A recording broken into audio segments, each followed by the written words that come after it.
السلام علیکم بھائیو، امید ہے آپ سب خیر خیریت سے ہوں گے۔ ایک یہ وائس نوٹ جو ہے یہ آپ اپنے دوسرے بھائیوں تک بھی پہنچائیں، اور بہت ضروری ہے، ٹیکنیکل بات ہے یہ۔ بہت سارے بھائی اور شاید ہو سکتے کچھ ڈاکٹر بھی اس ٹیکنیک کو نہیں جانتے ہوں گے۔ یہ جو لمپی اسکن ڈیزیز ہے یہ ایک طرح کا وائرس ہے، ٹھیک ہے، اور اس کا جو ویکسین ہے، جو لیمپویکس آپ کو نظر آتا ہے یا جو آپ کو ویکسین اس کے نظر آتے، یہ گوٹ پاکس ہے یا شیپ پاکس کم استعمال ہو رہا ہے لیکن گوٹس کا ہے۔ تو یہ لیمپی جو ہے یہ تو بکری کو نہیں لگتا، لیکن بکری والا جو پاکس ویکسین ہے اس کو ایٹینویٹ کیا ہے، یعنی اس کو کمزور کیا گیا ہے۔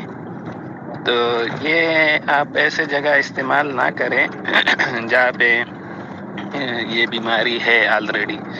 اگر کسی علاقے میں لمپی اسکن ہے اور آپ ویکسین کرو گے، مطلب آپ جانور کو بکری والا وائرس انٹر کرو گے جسم میں، تو اس سے ڈبل بیماری ہوگا۔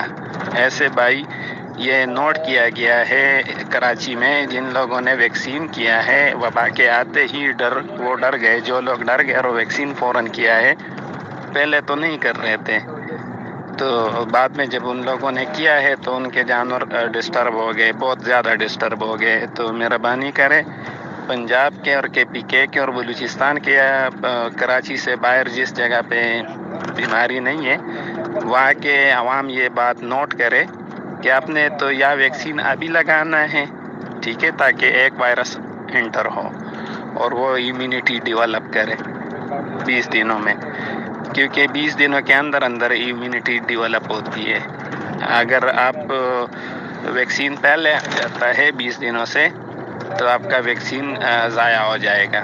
تو ضروری ہے کہ ویکسین 20 دن پہلے لگائیں۔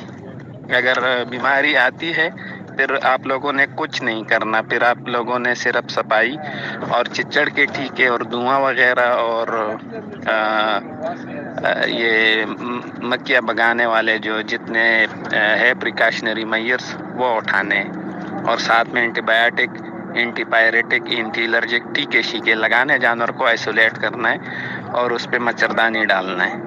تو یہ بات جو ہے نا آپ نوٹ کریں اور آگے بھائیوں سے شیئر بھی کریں۔